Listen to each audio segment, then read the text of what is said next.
Hello friends, नमस्कार। Welcome back my channel tyre teacher job. मैं प्रियंका स्वागत करती हूँ आप सभी का आपके अपने चैनल टायर टीचर जॉब में। दोस्तों, आज हम बीएड प्रथम वर्ष द्वितीय प्रश्न पत्र समसामयिक भारत में शिक्षा पढ़ेंगे और इसके अंतर्गत हम देखेंगे आपका लेक्चर नंबर 3। दोस्तों, जो आपका लेक्चर नंबर 2 था उसमें था वैदिक शिक्षा प्रणाली की प्रमुख विशेषताओं को बताना था, तो उसमें हमने टोटल 20 पॉइंट्स पढ़े थे।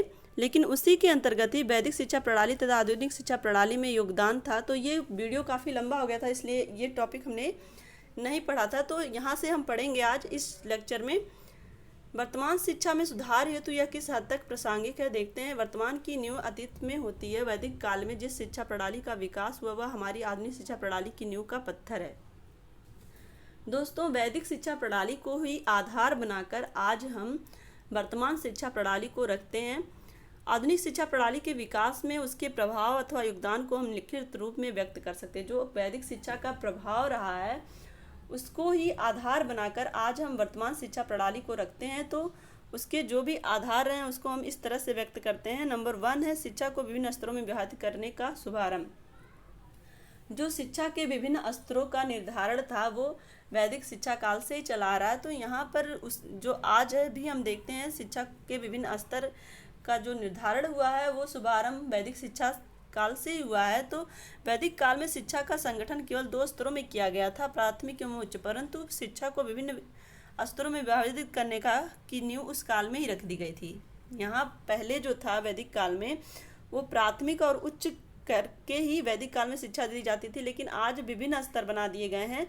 तो विभिन्न स्तरों में विभाजित करने का जो कार्य था वो हम वैदिक काल से ही देखते आ रहे हैं। क्योंकि हम देखेंगे इसके पहले जो हम पढ़े थे तो उसमें जो शिक्षा का स्तर था वो छात्रों को व्यावसायिक रूप में, और जो भी छात्र वेद की शिक्षा लेने चाहते थे वेद की शिक्षा लेते थे और इस तरह से था। तो आज भी जो शिक्षा का स्तर है विभिन्न तरह का है। तो यहाँ पर हम देखेंगे को वैदिक शिक्षा को ही आधार बनाकर हम वर्तमान शिक्षा को भी आगे बढ़ाने का प्रयास कर रहे हैं। शिक्षा व्यवस्था में राज्य और समाज की भागीदारी का शुभारंभ। वैदिक काल में शिक्षा की व्यवस्था करना राज्य का उत्तरदायित्व नहीं था, परंतु उस काल में गुरु, राजा और प्रजा दोनों को शिक्षा की व्यवस्था करने के लिए प्रेरित करते थे। जो गुरु थे, चूंकि उस समय जो वैदिक काल था उस समय राज्य का उत्तरदायित्व तो नहीं था शिक्षा प्रारंभ कराना, लेकिन जो गुरु थे वो राजा को और प्रजा को और जो धनी वर्ग थे दोनों को शिक्षा की व्यवस्था करने के लिए प्रेरित करते थे। यहाँ पे उसी का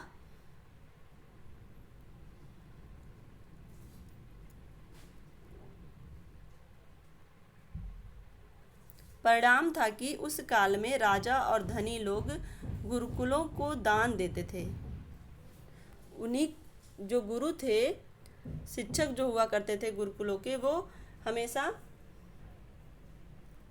प्रेरित करते थे शिक्षा के लिए गुरुकुलों को कि खुलकर वो शिक्षा के लिए दान दें।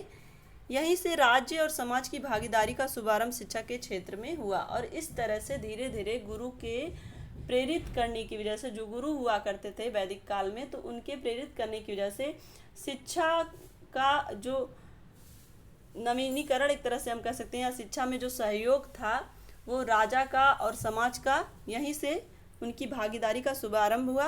नंबर 3 हम देखेंगे विस्तृत पाठ्यचर्या और विशिष्टीकरण का शुभारंभ। वैदिक काल में शिक्षा की पाठ्यचर्या अति विस्तृत थी। उसमें उस समय तक विकसित समस्त ज्ञान एवं कौशल संगठित था। जो वैदिक काल की पाठ्यचर्या थी वो विस्तृत थी, और विशिष्टीकरण जो भी महत्वपूर्ण विषय होते थे उनको पढ़ाने का जो एक तरह से ज्ञान और कौशल विकसित हुआ था वो वैदिक काल से ही हुआ था। वैदिक शिक्षा के माध्यम से उसी आधार पर हमने आज की भारतीय शिक्षा में आज तक विकसित समस्त ज्ञान, विज्ञान और कला, कौशल एवं तकनीकों को स्थान दिया, और उसी को आधार बना के आज भी वर्तमान समय में हम देखेंगे शिक्षण कार्य किया जाता है। उसी तरह के पाठ्यक्रम निर्धारित किए जाते हैं। नंबर 4 हम देखेंगे अनुशासन के सही संप्रत्यय का विकास। प्रारंभिक वैदिक काल में अनुशासन से तात्पर्य शारीरिक, मानसिक और आत्मिक संयम से लिया जाता है। आज हम इसे दो भागों में विभाजित करते हैं, बाह्य अनुशासन और आंतरिक अनुशासन। जो पहले हम इसके पहले वाले लेक्चर में पढ़े थे कि जो अनुशासन होता था वैदिक काल में, वो अनुशासन होता था आत्मिक अनुशासन, और उनके अंदर इस तरह से भाव पैदा किए जाते थे जिससे वो खुद से अनुशासित हों, और इस तरह के महापुरुषों और लोगों के आदर्श के बारे में बताया जाता था जिससे आत्मनियंत्रण की भावना छात्रों में विकसित होती थी। और सेम यही आगे हम देखते हैं, यही सारी कंडीशंस आज भी लोग फॉलो करते हैं। आज भी शिक्षा में अनुशासन का ये सारी चीज़ें ध्यान में रखी जाती हैं कि आज हम देखेंगे जो अनुशासन है उसको दो भागों में विभाजित कर दिया गया है। बाह्य अनुशासन जिसमें नैतिक नियमानुसार आचरण आते हैं, और आंतरिक अनुशासन जिसमें अनेक धारणाएं विकसित हुई, जो वैदिक शिक्षा की देन है। जो आंतरिक अनुशासन है उसमें अनेक धारणाएं विकसित हो गई हैं, और वो धारणाएं वैदिक शिक्षा से ही आई हैं। नंबर 5 हम देखेंगे शिक्षक शिक्षार्थियों के बीच मधुर संबंधों की सुदृढ़ नींव। वैदिक काल में शिक्षक अति ज्ञानी एवं अति संयमी होते थे और शिक्षार्थी जिज्ञासु।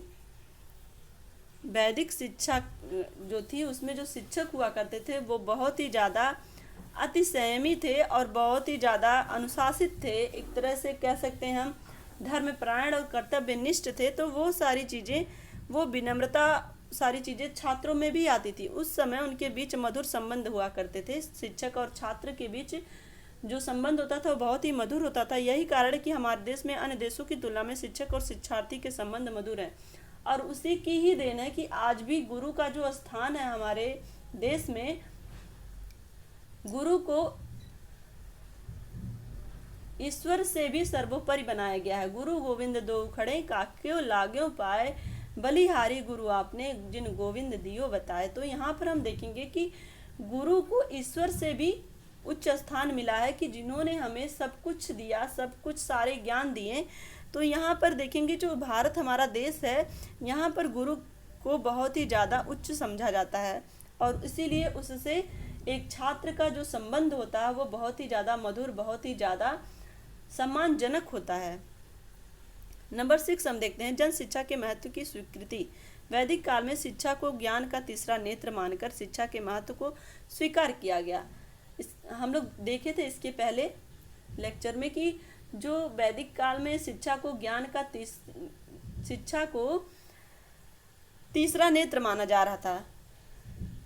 ज्ञान जो है वो तीसरा नेत्र है मनुष्य का। दो नेत्रों तो भगवान ने हमें दो नेत्र दिए हैं, लेकिन उसके अलावा जो हमारा तीसरा नेत्र है वो है हमारा ज्ञान, हमारी शिक्षा, जिसके माध्यम से हम कोई भी असंभव कार्य को संभव कर सकते हैं। शिक्षा के इस महत्व के कारण आधुनिक युग में जन शिक्षा का संप्रत्यय विकसित हुआ और जन शिक्षा के महत्व को स्वीकार किया गया। और यही कारण है कि आज के युग में शिक्षा को बहुत ही ज़्यादा इम्पोर्टेंस दी जाने लगी। हर कोई शिक्षित होना चाहता है, या हर देश की सरकार अपने लोगों को शिक्षा के लिए प्रोत्साहित करती है।